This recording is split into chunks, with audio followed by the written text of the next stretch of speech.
merupakan tank. Dan sekarang sudah tidak berbentuk tank-tank amat, malah jadi kecil dan lucu. Untuk yang kami review ini adalah Volvo EX30.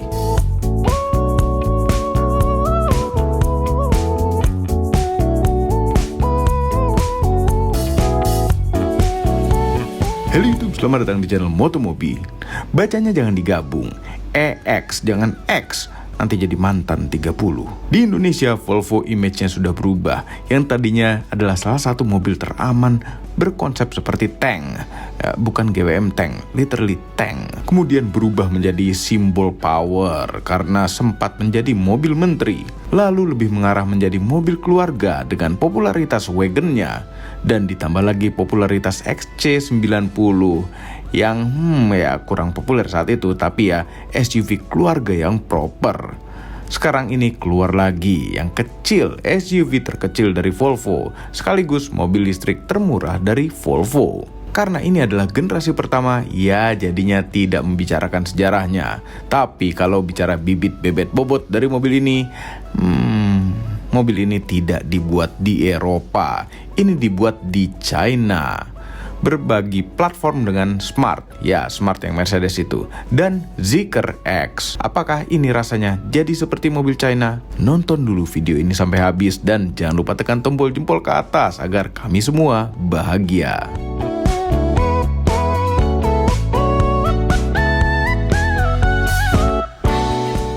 Ya, kami sudah melakukan first impression reviewnya pas Gias 2024 kemarin. Untuk mobil ini merupakan Volvo listrik yang paling murah. Tapi ini bukan yang murahnya, ada dua tipe, yang Ultra dan yang Plus. Untuk yang Plus baterainya 59 kWh, untuk yang Ultra 66 kWh. Untuk yang Plus, baterai 49 kWh-nya menggunakan lithium iron phosphate dengan range 337 km. Dan yang Ultra, baterai 66 kWh-nya menggunakan nikel mangan fosfat dengan range 476 km. Itu katanya ya. Tapi tenaganya sama. Motor listriknya ada di depan, 272 horsepower dan torsi maksimal 343 Nm. Yes, tenaganya kemudian disalurkan ke roda belakang karena motor listriknya ada di belakang. Single motor, belum menikah. Plus dan Ultra tidak ada perbedaan tenaga, tapi 0 ke 100 km per jamnya, yang Plus klaimnya itu 5,4 detik dan Ultra 5,1 detik. Kenapa ada perbedaan waktu walaupun tenaganya sama? Mungkin berat baterainya berbeda sedikit, malah ringanan yang nikel ya. Namun, platformnya ini jadi satu sama platformnya Geely. Yes, Geely mobil Cina. Tapi Geely adalah pemiliknya Volvo saat ini. Makanya ini kalau logo Volvo dia ditutup ini jadi sekedar mobil biasa aja. Keren sekali. Cuma biasa aja, nggak kurang spesial. Begitu dibuka Volvo-nya spesial sekali. Tapi dulu Volvo tuh dikenal sebagai tank, Swedish tank. Volvo 960 zaman-zaman itu 740. Memang Volvo sekarang ya jadi just another car, cuma mereka masih R&D-nya bagian safety itu masih pol-polan. Ya mungkin walaupun ini pakai platformnya Geely, tapi desain dari ujung ke ujung, eksterior dan interior itu by Volvo. Nah, ini dari samping siluetnya kami suka. Secara keseluruhan bentuknya ini kami suka, bagus. Cuma emang image Volvo yang zaman dulu tank itu udah nggak ada pada mobil ini. Dan Volvo teman-teman yang lain juga nggak ada sih. Kecuali XC90, kami masih ingin sekali sama XC90. Itu kayak berguna sekali untuk keluarga kami. Tiba-tiba kunci titit kalau ngunci tadi. Ya, jadi ini kuncinya tuh disimpan dalam sini. Kalau kita mendekat tuh ngebuka. Kalau kita menjauh ngunci sendiri seperti pada beberapa mobil lain, guling REV, guling-guling itu kan begitu. Kalau ini juga begitu. Nah tuh bunyi titit lagi, tititnya kenceng banget lagi. Kuncinya tuh begini aja nih, kotak gini kayak Zippo, ting cek, dan nggak ada tombol apa-apa sama sekali, cuma dikantongin aja begini. Atau kita juga bisa pakai kartu ini kartu NFC. Ini udah kunci kan tadi. Kita buka pakai kartu ini, ngebuka, sejalan deh. Kartunya taruh mana ya untuk jalan ya? Ini kartunya, masih plastikin. Ada tulisan Volvo. Ini kalau kita taruh dompet aja, tempelin dompet ke pilar tadi udah ngebuka nih. Ini velgnya gede, nggak ada baut rodanya, ini pakai dop. Bukanya gimana ya? Tarik gitu, kayak nggak ada baut rodanya. Ini velg 19 inch, bannya 245, tebal 45. Kami suka nih ya garis-garis ini nih. Bagus, kayak masih ada rasa-rasa Volvo-nya. Saking banyaknya nge-review mobil di Gias sampai lupa. Oh, ini ada ya. Ada kecil tempat-tempatnya. Yang sebenarnya buka ini selain untuk akses ke bagasi kecil ini, juga ke air kecerutan. Dan air ini yang harusnya diakses oleh bengkel aja. Harusan X30. Terus lampu belakangnya tuh kami suka nih bersirip-sirip gini nih. Dari atas sampai sini tuh nyala semua. Dan belakangnya tuh masih Volvo sekali menurut kami. Masih sangat Volvo sekali. Belakangnya itu bagus, bergaya juga untuk diliatin mobil belakang. Dan kami suka detailnya, di lampu belakangnya itu ada tulisan Volvo kecil, menyala pula. Suara motor ini masih kedengeran cuma halus. Bagasinya lega sebenarnya untuk ukuran mobil sekecil ini. Mobil kecil ya by the way. Bagasinya itu luasnya 380 liter. Tidak bisa dibilang luas sekali, dan sayang sekali kami tidak sempat main golf pada saat ngetes mobil ini. Jadi tidak tahu apakah stick golf itu muat atau tidak. Rasanya muat, tapi maksa. Tapi nggak apa-apa, kalau tidak muat, jok belakangnya bisa dilipat untuk masukin stick golf. Bahwa masih ada tempat lagi, masih bisa diturunin ininya, lantainya. Ini kalau buat mau rata lantai, ketika kita ngelipet jok, sayangnya cara ngelipetnya itu dipencet kayak tombol keras. Ini, nah ini rata lantai jadinya, nyangkut dong headrestnya ke depan. Segitiga pengamanan di atas ini. Jadi kalau kita kepengen, ini taruh rumah aja deh, kita mau bawa barang-barang banyak gitu ya, taruh rumah cepet aja. Ini taruh rumah. Ininya ketinggalan di sini, segitiga pengamannya. Jadi ini harus terpasang terus ya. Coba kalau segitiga pengamannya taruh di bawah situ. Kita ukur. 4.233. Kecil, mobilnya kecil sekali. Tapi sebenarnya mobil ini walaupun kecil, ada terlihat lebarnya juga. Proporsinya masih oke. Lebarnya itu 1838 mm. Masih proporsional dan enak untuk masuk-masuk gang di Jakarta. Dan seperti banyak mobil listrik zaman sekarang, overhang depan dan belakangnya itu pendek karena memaksimalkan wheelbase untuk tempat baterainya. Wah, ini interiornya mewah ala Eropa dan penuh dengan material-material recycle. Tapi tetap terasa mewahnya. Joknya itu kombinasi kulit dan fabrik. Pas sekali. Kalau warna interiornya ini terlalu terang dan takut kotor, tenang saja. Di brosurnya katanya ada beberapa pilihan warna interior. Ada bendera Swedianya di jok, agar melupakan Anda kalau ini dibuat di China. Ini adalah mobil Eropa. Volvo. Ini belakang posisi nyetir kami, dengkul dekat, kaki masih sedikit bisa masuk, headroom lega, nggak lega sih, masih ada space lah. Karena ini atapnya kaca. Bayangin kalau ini bukan kaca, plafon biasa mungkin lebih sempit lagi headroomnya, cuma tetap nggak nempel ya. Nah, mengenai atap kaca ini, sebenarnya harusnya panas matahari tuh tembus kencang gitu ya, tapi ini nggak. Ini ada tembusnya halus, tapi nggak kenceng-kenceng amat. Lebih kenceng dari kaca samping ini, karena ini kacanya masih bening, tidak ada kaca filmnya ya kan. Panoramic roof ini memang berpotensi membuat kabin lebih panas, tapi kami tidak merasakan masuk panas dari panoramic roofnya.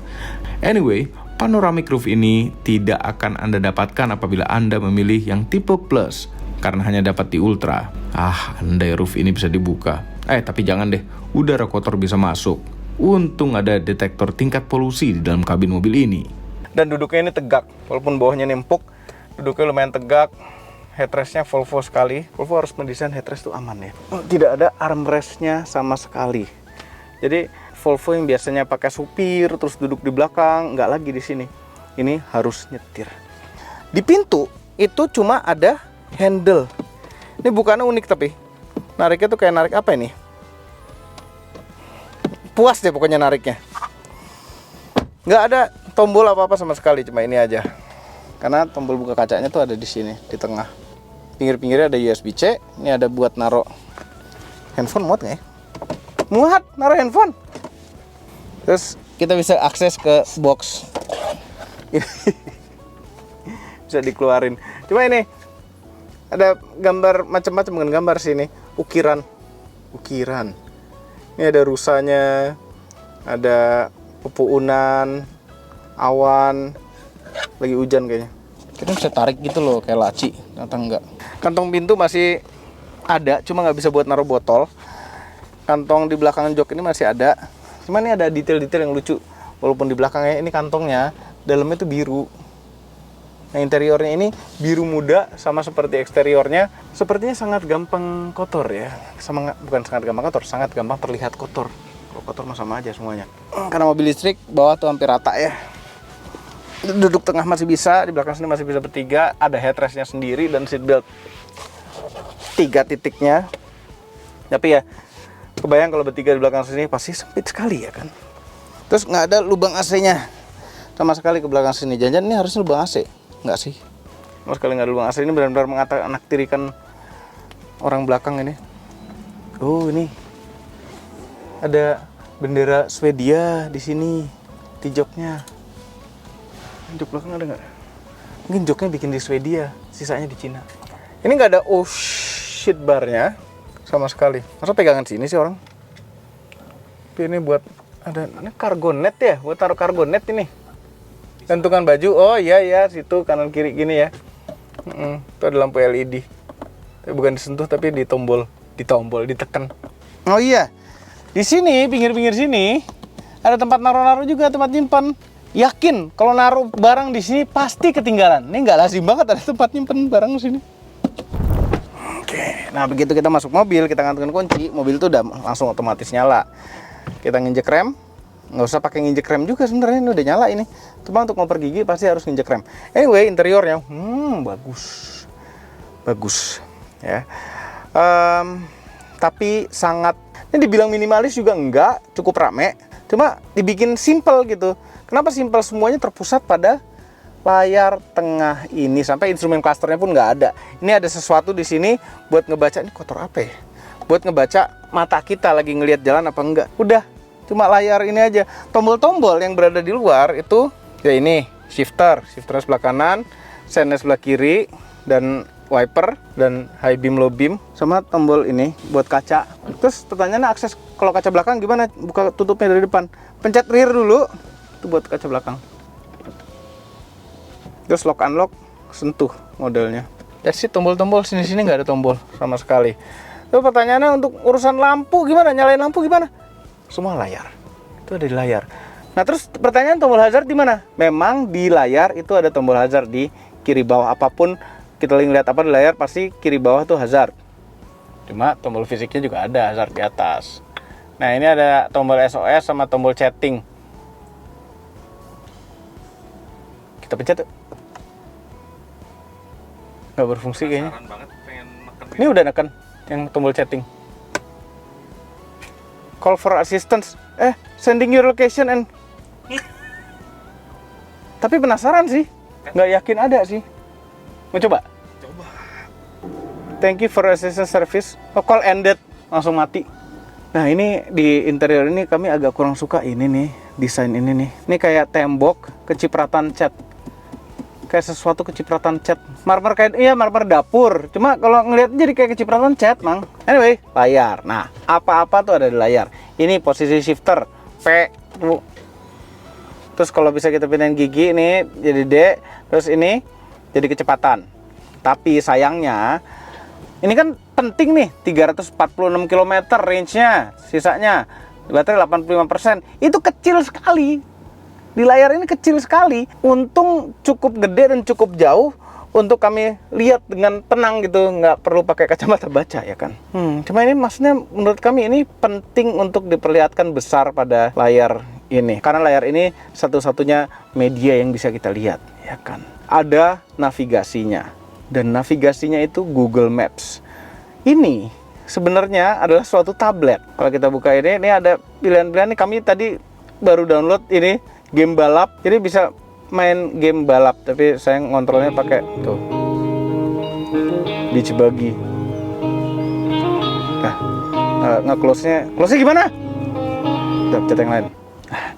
Kita juga bisa download, ini ada Get More Apps dan mesti dikonek ke internet.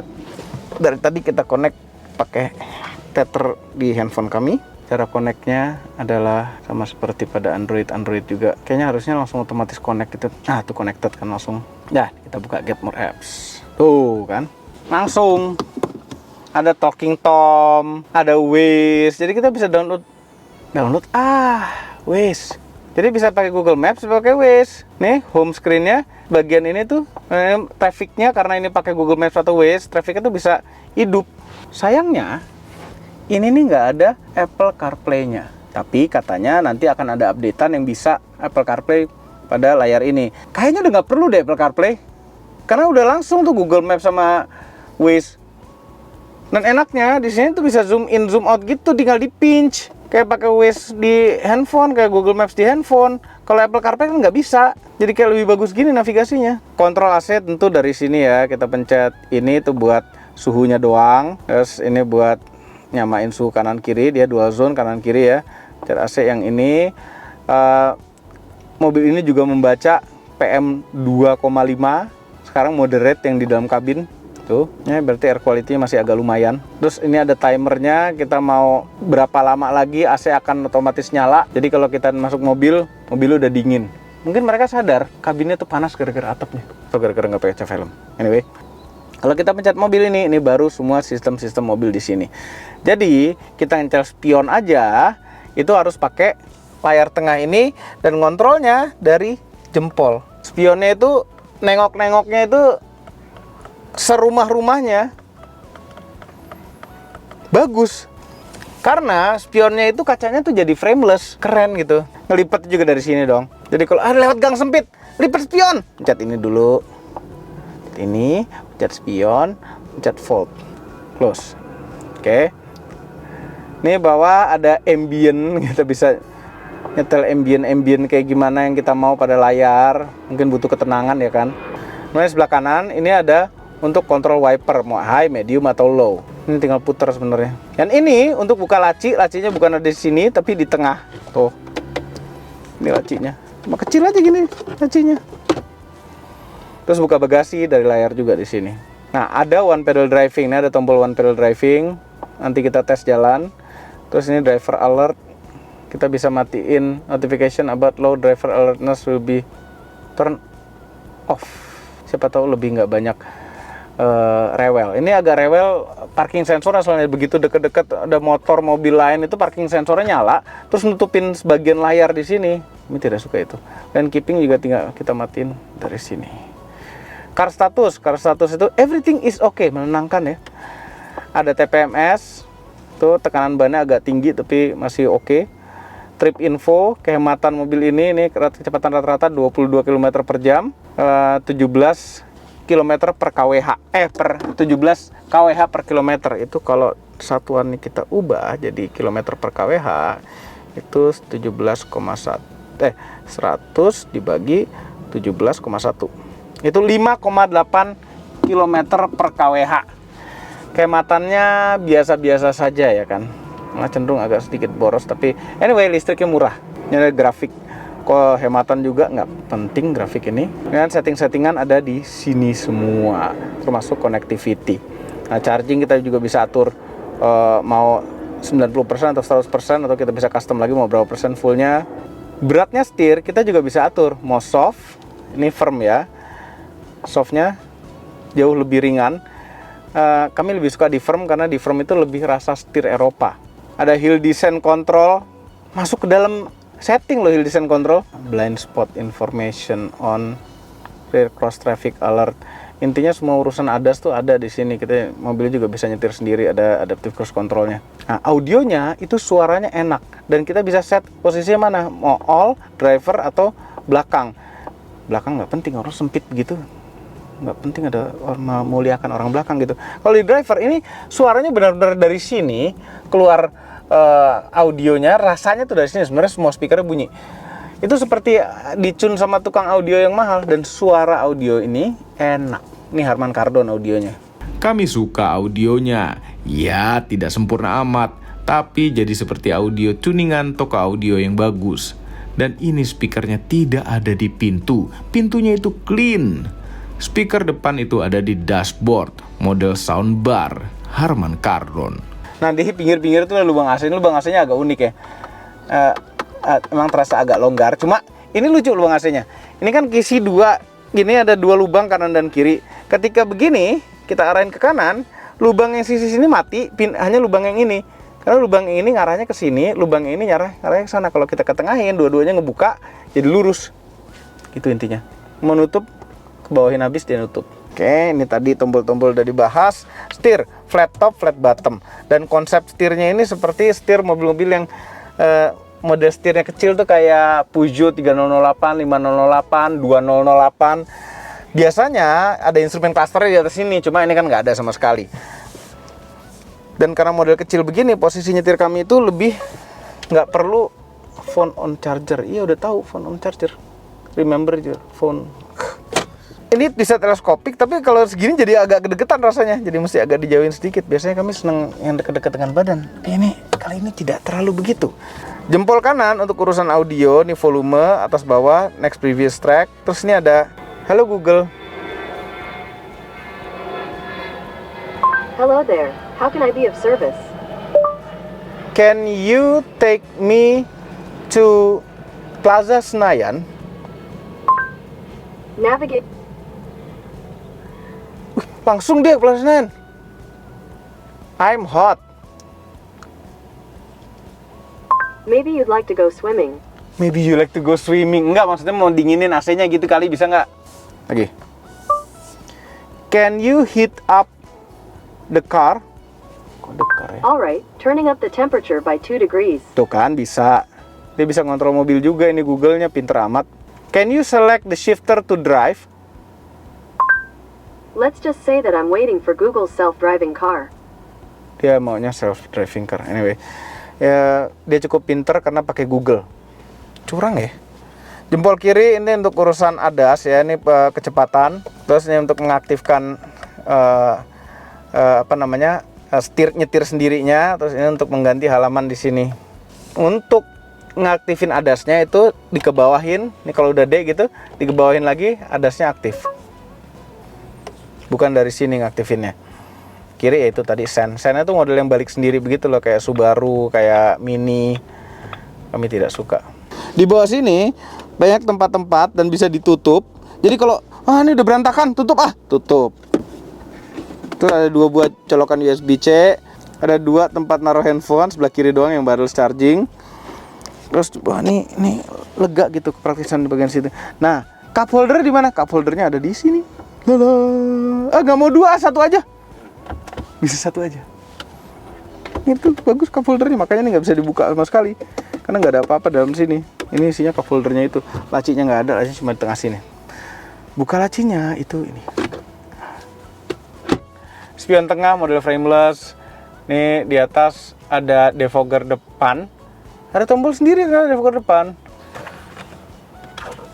Ini ada vanity mirrornya. Ya standar lah kalau ini.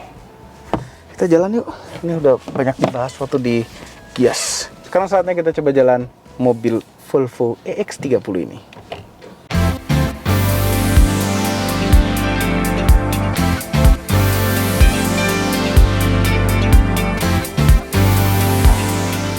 Oh iya, electric seat-nya itu tetap bisa naik turun, dan ini tombolnya tuh unik electric seat ini.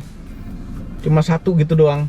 Tapi sayangnya kalau diputer dia hanya untuk senderannya. Kami mau naikin bagian ini didongain nggak bisa tempat duduknya. Terus memori seat mana? Setiap kita habis ngubah posisi jok, layar ini akan nanya. Ini pertanyaannya, driver adjustment change. Jadi mau di save apa enggak di profile kita gitu. Tinggal save. Jadi nggak ada memori 1, 2, 3, nggak ada. Dia langsung di profile. Jalan. Oke, fungsi one pedal driving dulu. Ini kalau digas, dilepas gas, ngerem sendiri dia. Cuma ngeremnya agak kurang dalam dan berhentinya agak kurang smooth. Tuh. Biasanya one pedal driving di mobil-mobil lain dilepas gas itu berhenti. Ini enggak, ini masih ada basa-basinya. Kalau kami jadi lebih suka tanpa one pedal driving. Dan kalau one pedal driving itu di posisi tanggung gasnya itu kita agak-agak susah menyesuaikan, jadi kayak bikin mabuk penumpangnya. Jadi karena one pedal drivingnya berhentinya kurang gercep, jadi selama ngetes mobil ini kami full tanpa one pedal driving. Sayang sekali mobil listrik sudah ada fitur ini jadi tidak dipakai. Kedepannya lumayan bagus loh. Kedepannya lumayan bagus, terus orang-orang masih ngeliatin. Enggak sih, orang-orang nggak terlalu ngeliatin, somehow nggak tahu kenapa mobil ini. Mungkin dianggap kayak Volvo biasa kali ya. Cuma nyetir mobil ini agak-agak rasa spesial sebenarnya. Visibility itu enak. Dan pada crossover ini kami setel joknya tuh agak lebih tinggi daripada biasanya. Biasanya kami setel tuh agak paling rendah. Tapi yang ini kami tinggikan sedikit biar lebih terasa nyetir mobil yang lebih tinggi. Nah itu jadi enak. Dashboardnya kelihatan semua, rasanya rendah dashboardnya, ini jadi lega. Posisi setirnya juga enak, pegang kalau muter-muter balik, megang flat topnya ini enak juga. Terus visibility ke belakang juga memang sempit, jendela belakangnya yang paling belakang, spion tengah ini jadi agak sempit, cuma cukup lah. Ini mobil kecil, pas begitu parkir ini ada fungsi parkir sendiri buat yang malas parkir sendiri. Nah ada kamera 360-nya juga. Mobil ini tidak ditemukan tuas atau tombol untuk rem tangan jari. Jadi, mana auto hold-nya ketika macet atau berhenti di lampu merah? Nah, yang ini kami suka. Sistemnya itu macam Mercedes-Benz. Ketika berhenti, pedal rem tekan saja dalam-dalam untuk memasuki auto hold. Ini adalah cara auto hold terbaik. Andai semua mobil auto hold-nya macam ini.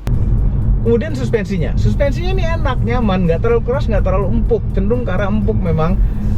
Di kecepatan tinggi enak, kecepatan rendah enak, gelombang halusnya ini gede-gede masih oke, walaupun tekanan ban tadi 42 PSI ya. Nah 42 PSI itu standar mobil ini apabila dimuati penuh. Kalau nggak penuh itu 38 PSI cukup, cuma ini segini aja nyaman. Tekanan ban tinggi itu bagus untuk kehematan ya kan. Oh iya, suspensinya nyaman, tapi apakah stabil? Ini mobil stabil. Ya, matiin dulu adasnya. Coba matiin, kembali lagi. Tuh, body rollnya tuh dikit. Enak. Nikung kenceng, enak.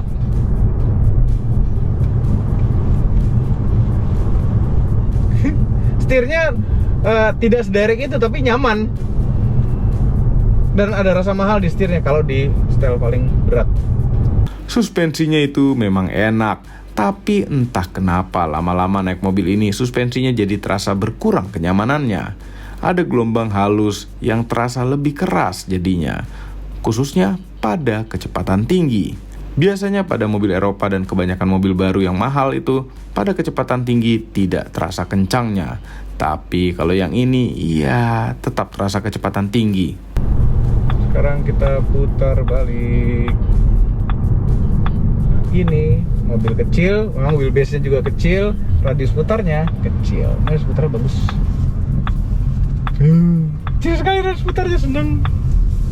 Rasa setirnya itu sesuai sama yang tadi setelannya, yang paling keras itu lebih ada rasa Eropa. Kalau yang di paling enteng setirnya kayak jadi terasa mobil Cina gitu rasa setirnya. Kemudian rasa remnya tuh enak. Ini remnya rasanya mendekati rasa mobil yang internal combustion biasa, lebih natural rasanya. Rasa pedal gasnya juga ya itu masalahnya cuma satu, one pedal driving, sensitivitasnya agak aneh, jadi agak sedikit endutan dikit pas di posisi tanggung. Kayak ini regenerative braking-nya tidak bisa diatur, yang ada pedal shift di setir kayak Hyundai dan Kia, dan driving mode-nya tidak ada. Jadi ini driving mode-nya normal dan sport selalu, which is enak. Jadi kadang-kadang kita suka ragu-ragu gitu, driving mode-nya apa ya? Hari ini mau normal, comfort, apa sport atau apa ya? Ini nggak ada, udah terima aja. Kalau mau kencang injek gas dalam, kalau mau ekonomi juga tinggal jangan injek gas dalam. Terus adasnya kita coba. Gas. Ini cukup smooth adasnya itu, setirnya aktif masih ada. Smooth, emang tetap Setirnya minta dipegang sekitar 5 detik sekali. Dan dipegangnya bukan hanya dipegang begini ya, dipegangnya tuh harus agak sedikit digoyangin. Tuh udah minta lagi, jadi digoyangin gitu. Hanya 2 mobil yang kami temukan saat ini, BMW dan Nissan Serena e-Power, yang hanya disentuh aja cukup. Ini enggak, ini sentuh aja nggak cukup. Ini misalnya kita sentuh nih tanpa ada steering input, dia akan minta pegang, kan? Dia akan keep hands on steering wheel. I am keeping my hands, tapi harus harus digoyangin dikit, hilang. Apa gunanya fungsi itu kalau gitu? Kemudian tenaganya, ini kalau kita tiba-tiba gaspol, kencang, seneng. Seberapa kenceng ya 0-100 nya? Kita tes 0-100. 1, 2, 3. Nggak mati AC. Wah, kencang di front wheel loh, kencang. 100, 5,18 detik tanpa matiin AC. 5,18 detik. Asik. Mobil kecil, nyetirnya gampang, kencang. Sesuai sama speknya. Klaimnya itu 5,2 detik. Ini hasilnya 5,18. Overall mengenai nyetirnya Volvo EX30, nyetirnya enak. Ya tadinya kami pikir, nih pasti ada rasa mobil Cina-nya. Ternyata enggak, ada dikit-dikit kalau setirnya dientengin banget. Tapi suspensinya oke, rasa-rasa semuanya oke, termasuk rem dan gasnya. Kalau dipikir-pikir, mobil ini lawannya siapa aja ya dengan harga segini. Harganya tuh ini ada tulisannya ya, lupa detailnya berapa, 800-an untuk yang plus, untuk yang ultra itu 1,1 kurang lebih. Itu oke loh kalau duduk belakangnya tidak sesempit ini. Kalau duduk belakangnya lega aja, enak, bisa ngelawan iX1 itu. iX1 tuh duduk belakangnya jauh lebih lega daripada ini, tapi ini jauh lebih kenceng. Mengenai fun to drive, ini ada funnya juga sih, agak susah menentukan. Tapi intinya ini kami pakai sehari-hari, enak, suka kami untuk pakai ini sehari-hari. Cuma kami nggak suka semuanya urusannya di layar ini. Kami lebih suka ngeliat speedometer, kecepatan tuh di sini langsung depan muka gitu loh, bukan di sini. Heran. Semua di layar, kecepatan, segala macam-macam di layar. Jadi sering sekali mata melihat layar saat nyetir. Tapi sistem Volvo untuk membaca mata kita suka bunyi, kita dianggap meleng dari jalan. Iya kan, melengnya juga gara-gara dia. Semua dimasukin ke layar ya kan. Ini seperti disuruh istri, ada aja yang disalahin. Oh iya, kalau kita jalan keluar kota kan harus charge pakai DC charging. Ini bisa sampai 150 kW DC chargingnya, jadi lumayan kencang. Bisa ngecas pakai yang 200 kW punya G20 itu. Dan colokannya CCS combo. Takut baterainya rusak? Tenang saja, seperti banyak mobil listrik lainnya yang dijual di Indonesia, ini bergaransi panjang. Baterainya itu 8 tahun atau 160.000 km. Mobilnya sendiri garansi 3 tahun. Dan selama 5 tahun, free maintenance service tanpa batasan kilometer. Tertarik mobil ini? Ada 5 pilihan warna eksterior. Dan harganya itu untuk yang plus 890 juta dan yang ultra 1.160 juta. Sebenarnya kalau dibanding dengan lawannya mobil ini, menarik juga harganya.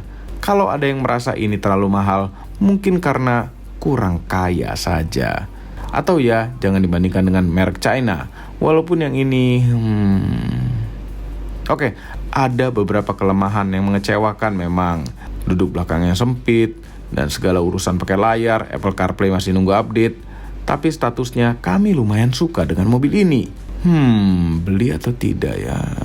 Overall, mengenai Volvo EX30, merupakan mobil yang sangat cocok untuk Anda yang nyetir sendiri kemana-mana dan suka dengan mobil listrik. Butuh berpenampilan keren, tapi tidak ingin merek yang terlalu mencolok. Dan punya sentimental value ke Volvo karena safety-nya. Volvo masih berkomitmen masalah safety. walaupun mobil ini agak berbeda dengan saudara-saudara Volvo lainnya. Semua ini adalah opini pribadi saya. Kami tim Motomobi tidak dibayar oleh siapapun dan apapun yang terlihat pada video ini. Sayangnya, jangan lupa tekan tombol jempol ke atas dan subscribe channel Motomobi, Omobi, dan Mesmobi apabila belum berikut dengan tombol loncengnya. Share video ini ke seluruh dunia melalui sosial media Anda dan jangan lupa follow sosial media kami semua termasuk Instagram. Cek motomobinews.id untuk berita-berita otomotif terbaru. Terima kasih telah menonton.